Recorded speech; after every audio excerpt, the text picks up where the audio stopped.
ময়মনসিংহের ফুলবাড়িয়া উপজেলা বিএনপির আহ্বায়ক কমিটির সদস্য এনায়েতপুর ইউনিয়ন পরিষদের সাবেক চেয়ারম্যান ও ইউনিয়ন বিএনপির সাবেক সভাপতি আলহাজ আ.শ.ম আব্দুর রাজ্জাক তালুকদারের কবর জিয়ারত করেছেন উপজেলা বিএনপির আহ্বায়ক ও দক্ষিণ জেলা বিএনপির যুগ্ম আহ্বায়ক আখতারুল আলম ফারুক।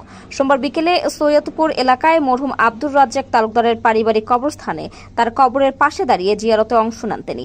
এ সময় উপস্থিত ছিলেন উপজেলা বিএনপির যুগ্ম আহ্বায়ক শাহিনুর মল্লিক জীবন, ফুলবাড়িয়া পৌর বিএনপির আহ্বায়ক এ.কে.এম. শমশের আলী, সিনিয়র যুগ্ম আহ্বায়ক আবুল ফজল, যুগ্ম আহ্বায়ক মাহবুবুল আলম সেলিম, মাসুদ খান, এনায়েতপুর ইউনিয়ন পরিষদের সাবেক চেয়ারম্যান কবির হোসেন তালুকদার ও উপজেলা শ্রমিক দলের সাধারণ সম্পাদক আব্দুল কাইয়ুম তালুকদার সহ উপজেলা পৌর এবং এনায়েতপুর ইউনিয়ন বিএনপি ও সহযোগী সংগঠনের নেতাকর্মীরা।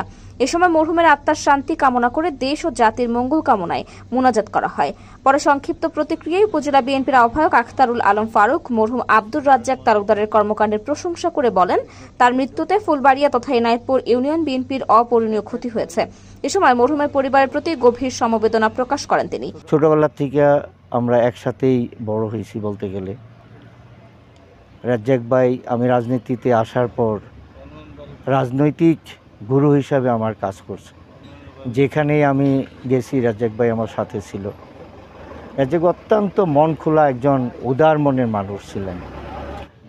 রাজ্জাক ভাইয়ের মৃত্যুতে আমাদের বিএনপি তথা এনায়েতপুর ইউনিয়নের যে অপূরণীয় ক্ষতি হলো তা পূর্ণতা পাওয়ার মতো নয়।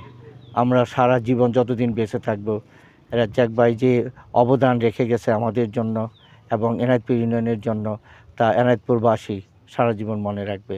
আমরা সবাই রাজ্জাক ভাইয়ের জন্য দোয়া করব।